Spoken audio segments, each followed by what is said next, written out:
students, in this video we will discuss the second type of graph, that is velocity time graph.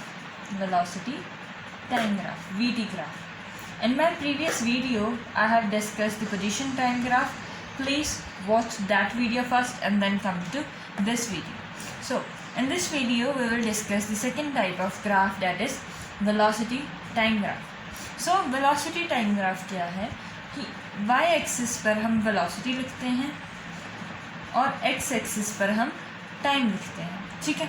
अब अगर ये straight line आ रही है और ये कुछ एंगल थीटा बना रही है, ठीक है, ये ऐसा कोई ग्राफ बन रहा है v और t का, ठीक, ये बात आपको समझ में है।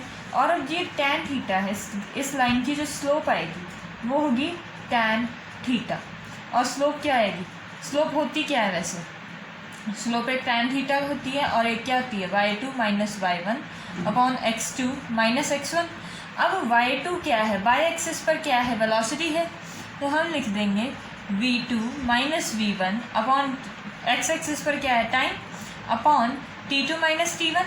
ये आ गया delta v by delta t अगर टाइम इंटरवल लार्ज है। अगर टाइम इंटरवल स्मॉल है, वेरी वेरी स्मॉल है, अगर टाइम इंटरवल बहुत ज़्यादा छोटा है तो वो क्या आएगा, dv बाई dt, ये आ जाएगा। तो ये होता क्या है, what is dv by dt, it is acceleration, ठीक है। तो और dv बाई dt है क्या, dv by dt is slope.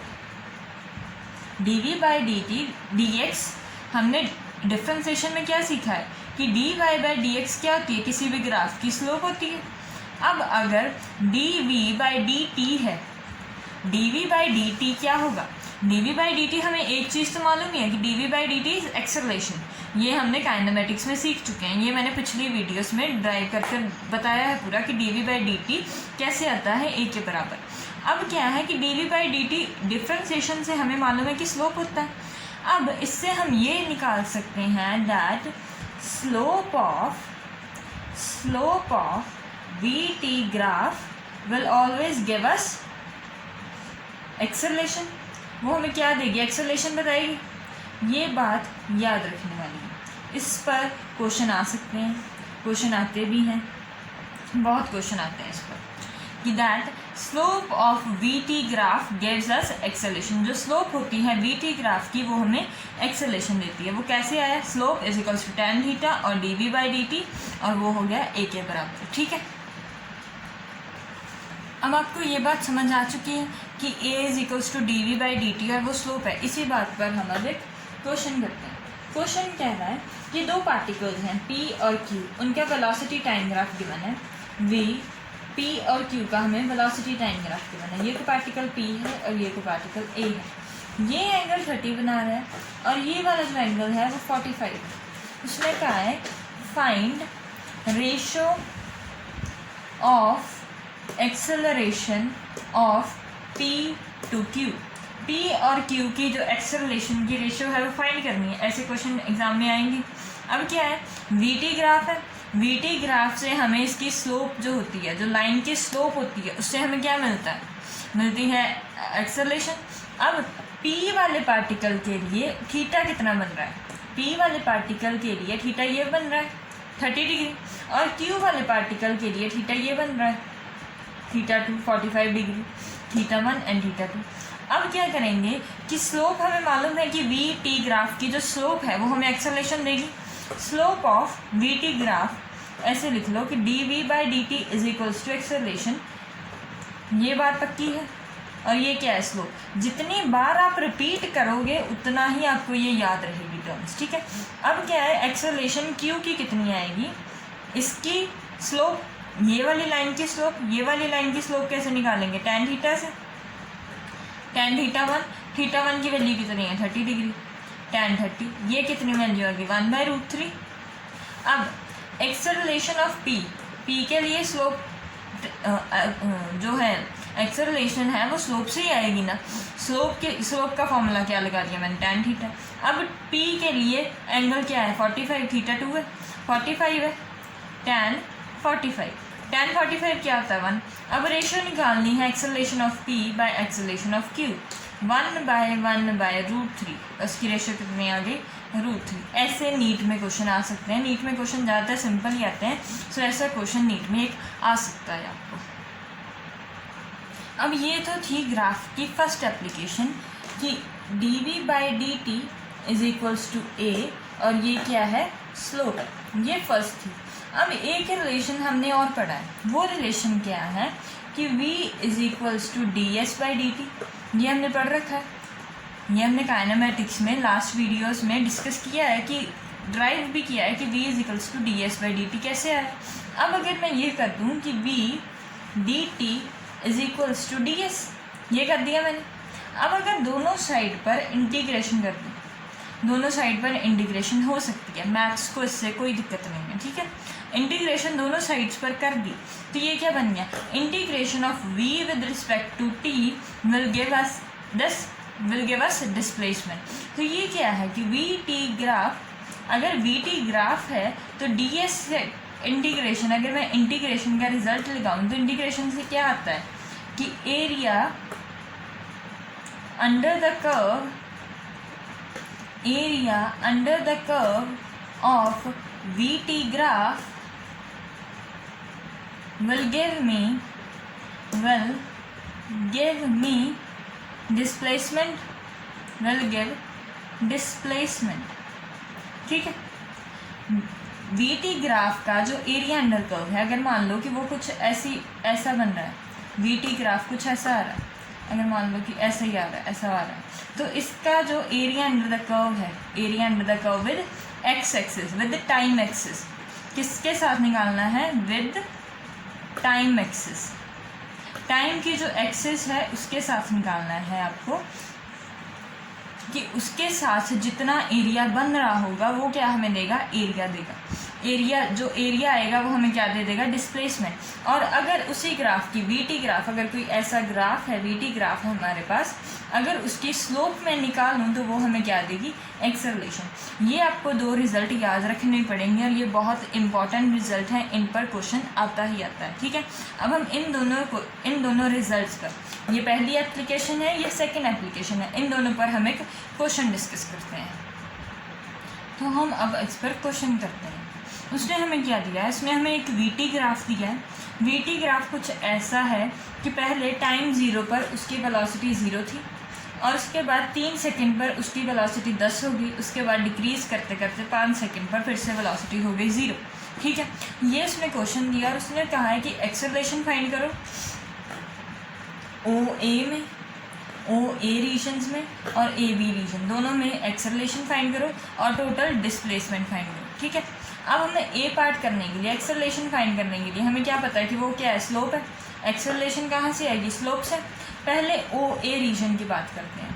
OA वाली लाइन है, जो OA ये वाली लाइन है, इसकी स्लोप निकालेंगे। इसकी स्लोप कितनी है, y2 - y1 upon x2 - x1, ये आ जाएगा। y2 की वैल्यू कितनी है, 10 - 0 अपॉन 3 - 0, ये आ गया 10/3। ये स्लोप आई है, और स्लोप ही क्या है, हमारी एक्सेलरेशन है। Slope of vt graph is acceleration, तो इसको स्लोप की जगह पर मैं क्या लिख सकती हूँ कि एक्सेलरेशन है। इसकी यूनिट्स आ जाएंगी मीटर/सेकंड², ठीक। ये आ गई OA रीजन के लिए। अब AB रीजन, ये वाला जो रीजन है, ठीक, इसकी मैंने एक्सेलरेशन निकाली। अब इसकी एक्सेलरेशन निकालेंगे हम AB रीजन के लिए। एक्सेलरेशन क्या आएगी, अब अगर AB रीजन की बात करें तो एक्सेलरेशन फिर से क्या होगी, vt ग्राफ की slope A = y2 - y1 upon x2 - x1। अब फाइनली वो यहाँ पर है, इनिशियली वो 10 से स्टार्ट किया, इस रीजन में उसकी इनिशियल पोजीशन ये है, फाइनल पोजीशन ये है, और फाइनली वो कहाँ पर है, 0 पर। y2 0 है, 0 minus initially was 10 upon time आया 5 - 3, दैट इज -10/2, दैट इज -5 मीटर/सेकंड², ठीक।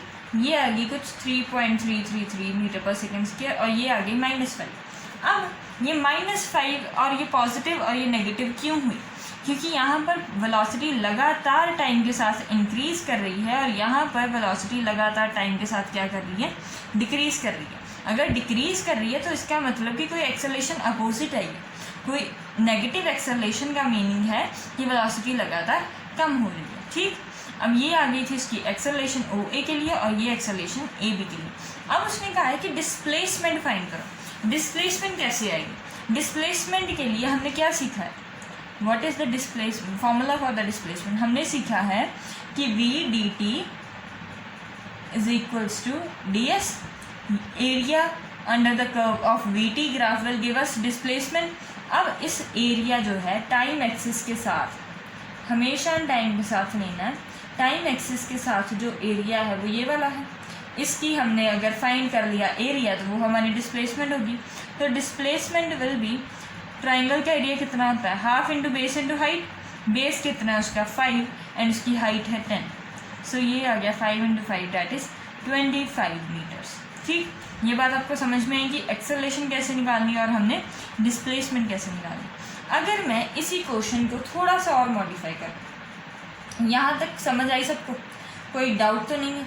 अगर डाउट है तो भी मैं कुछ नहीं कर सकती क्योंकि आप बोलोगे नहीं, मैं कुछ नहीं कर सकती। ठीक, अब अगर इसी क्वेश्चन को मैं थोड़ा सा मॉडिफाई कर दूँ कि अगर ये ऐसा हो जाए, कुछ यहाँ तक आ जाए, 7 सेकेंड पर उसकी वेलोसिटी जो है वो -7 हो जाए। ठीक, अब ये आ गया कि उसके आगे भी वो आया है और उसके आगे आने की वजह से 7 सेकेंड पर उसकी वेलोसिटी हो गई है -6 और यहाँ पर आके वो बस यहाँ तक उसने हमें फिगर दे दिया कि 7 सेकेंड पर उसकी वेलोसिटी -6 है।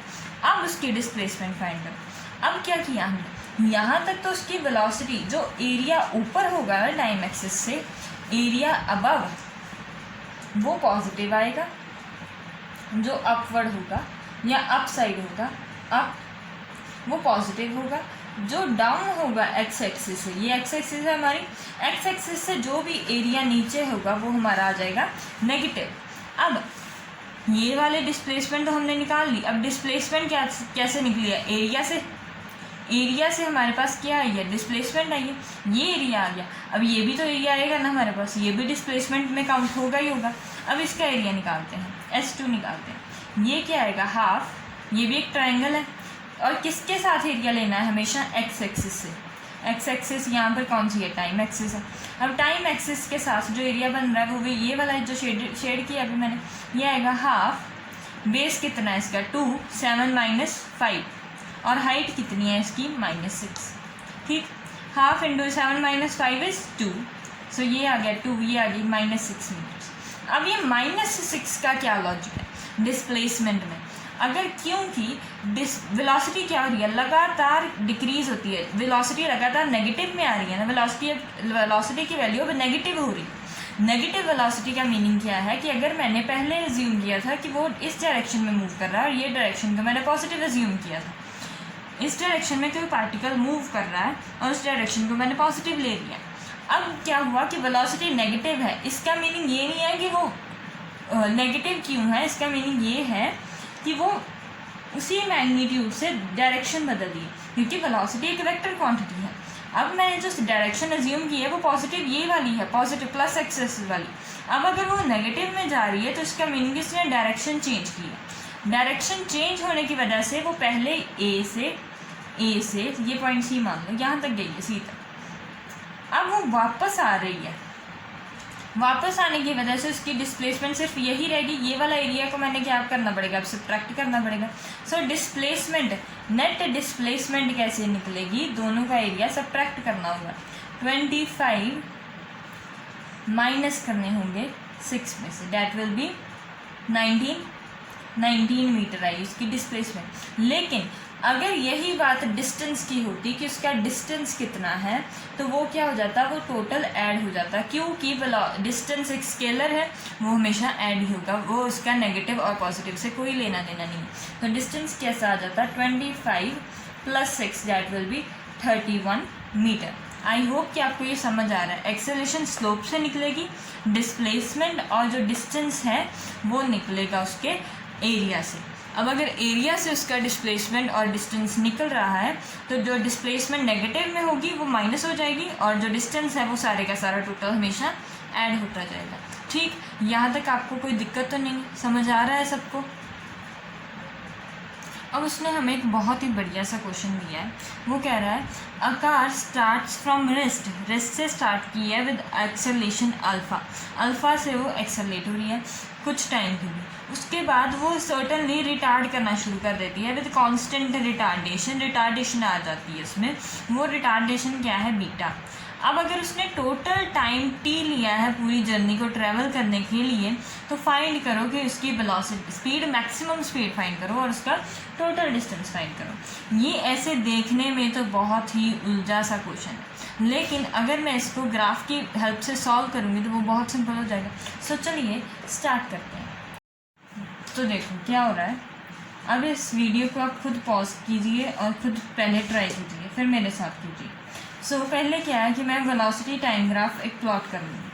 पहले क्या है कि रेस्ट पर है, वो इनिशियली वो रेस्ट पर है, इसका मतलब क्या है कि टाइम 0 पर उसकी वेलोसिटी भी 0 है। उसके बाद वो लीनियरली अल्फ़ा एक्सेलरेशन आई है, उसके पास कांस्टेंट है, और वेलोसिटी टाइम ग्राफ की स्लोप है एक्सेलरेशन। अब स्लोप कांस्टेंट है, इसका मतलब कि वो एक स्ट्रेट लाइन बनेगी, स्ट्रेट लाइन है अल्फ़ा, ठीक, ये स्ट्रेट लाइन। उसके बाद सर्टनली ये कुछ टाइम के लिए वो ऐसे किया, उसके बाद सडनली क्या हुआ कि वो रिटार्डेशन आनी शुरू हो गई। रिटार्डेशन उसमें कितनी आई है? बीटा। रिटार्डेशन उसमें कितनी आई है? बीटा। रिटार्डेशन आने की वजह से क्या होगा?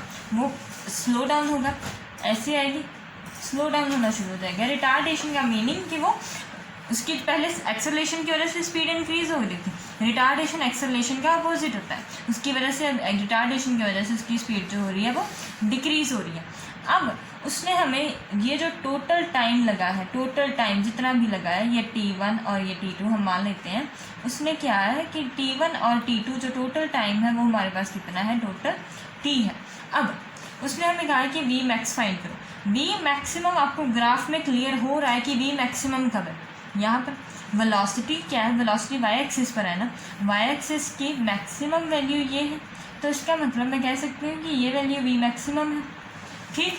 अब इस ये वाले पोर्शन को लीजिए, ओ ए बी, ये वाले पोर्शन को लीजिए। अब एक्सेलरेशन में क्या हो रहा है? जब ओ ए रीजन है, ओ ए रीजन में क्या हो रखा है कि ओ ए रीजन में स्लोप अल्फ़ा है, स्लोप अल्फ़ा, एक्सेलरेशन है अल्फ़ा, वो क्या आएगी? v2 y2 कितना है? v maximum, minus initial velocity कितनी है? 0 अपॉन टाइम फाइनल, टाइम ये मान लो T1 है, और ये यहाँ पर टोटल टाइम T1 लगा, और यहाँ पर टोटल टाइम T2। ये वाला जो गैप है मैंने, ये टाइम है, जो टाइम इंटरवल की वैल्यू मैंने T1 T2 ली है। ये नहीं है कि ये 0 है, ये T1 है, ये T2। टाइम इंटरवल की जो वैल्यू है वही T2 है, मतलब कि ये वाले में से ये माइनस करेंगे तो ये T1 आ जाएगा, ठीक। अब ये डेल्टा T आएगा, डेल्टा T फर्स्ट केस के लिए कितना है? T1। तो ये यहाँ से आ गया alpha is equals to V max by T1, और T1 की वैल्यू यहाँ से आ गई T1 is equals to V max by alpha, ठीक। अब जब ए बी रीजन है, ए बी रीजन में क्या हो रही है? रिटार्डेशन। रिटार्डेशन क्या होती है? नेगेटिव ऑफ एक्सेलरेशन, तो रिटार्डेशन को हम लिखेंगे माइनस बीटा। वो क्या आएगी? फाइनली इसकी वेलोसिटी 0, और इनिशियली इसकी वेलोसिटी थी ये वाली, ये पर, तो ए पर जो है, ए पर कितनी है? वी मैक्स है, वी मैक्स अपॉन उसका टाइम इंटरवल कितना है? T2। इसमें से ये वाला टाइम माइनस करके मैंने जो अज्यूम की वैल्यू वो T2 है, ठीक। अब ये 0 माइनस वी मैक्स क्या आ जाएगा? माइनस वी मैक्स, और माइनस माइनस क्या हो जाएंगे? आपस में कैंसिल, और ये T2 अगर यहाँ पर जाएगा और बीटा यहाँ पर आ जाएगा तो ये रिलेशन क्या बन जाएगा? T2 will be V max by beta. और उसने हमें एक और रिलेशन दिया है कि if total time is T, कि अगर टोटल टाइम उसको T लगा, इसका मीनिंग क्या है कि T1 plus T2 is equals to total time T। अब T1 की वैल्यू कितनी है? V max by alpha, T2 की वैल्यू है V max by beta is equals to T। अब यहाँ से क्या करो कि V मैक्स की वैल्यू कॉमन ले ली, 1 by alpha plus 1 by beta is equals to T। अब यहाँ पर देखो क्या करना, 1 बाय अल्फ़ा है, 1 बाय बीटा है, इन दोनों का मैं ले लूँगी एलसीएम, तो ये यहाँ पर, ये यहाँ पर जाएगा, तो ये क्या आ जाएगा? Beta plus alpha upon alpha beta, ये आ जाएगा। तो वी मैक्स की वैल्यू कितनी आ जाएगी? वी मैक्स विल बी ये इधर मल्टीप्लाई में है, उधर जाकर डिवाइड हो जाएगा। ये वैल्यू आएगी T alpha beta by alpha plus beta. ये बात आपको समझ में आ गई कि वी मैक्स की वैल्यू कितनी आ जाएगी। यहाँ से हमने पहले उसको इक्वेट किया और बाद में हमने एक रिलेशन मालूम था कि that T1 + T2 is equals to capital T, तो वहाँ से वी मैक्स की वैल्यू है। अब उसने कहा कि टोटल डिस्टेंस फाइंड करो। टोटल डिस्टेंस फाइंड करने के लिए ये आप देखो, टोटल डिस्टेंस हम कैसे फाइंड करते हैं, एरिया से, एरिया विद एक्स एक्सिस। तो ये वाला शेडेड पोर्शन है, शेडेड पोर्शन क्या बना रहा है, ट्राइंगल। ट्राइंगल का एरिया कितना होता है, हाफ बेस। बेस कितना है, टोटल टाइम, जितना टोटल टाइम, और उसने हमें टोटल टाइम कितना है, capital T। Total time into maximum into its height. Height कितनी है उसकी, ये वाली हाइट है, और हाइट की वैल्यू क्या है, वी मैक्स। ठीक, ये वाला आ गया हमारा टोटल डिस्टेंस। वी मैक्स की यहाँ पर वैल्यू फिल कर दो और ये टोटल डिस्टेंस आ जाएगा। So this is all about today's topic. I hope you enjoyed the video. Please like and subscribe my channel.